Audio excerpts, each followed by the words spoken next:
மாலைகன் செல்வன் அடிப்பா தெரியும், ஃபாதர் செல்வன் நமக்கு தெரியும். பார்த்தா ஒரு சர்ச்சிலேருந்து வராப்புல, நான் பார்த்துட்டேன்.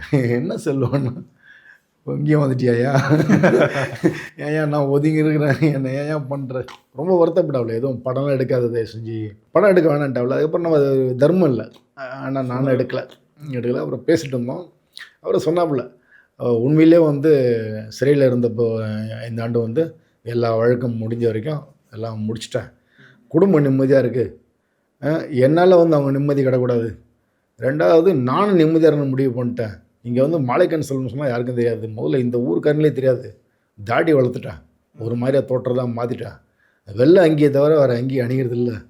நிறைய பேருக்கு வந்து இந்த பேய் ஓட்டுறது பிசாசு ஓட்டுறது மாதிரி இடத்துக்கு கூட என்னை கூப்பிட்டு போகிறானுங்க.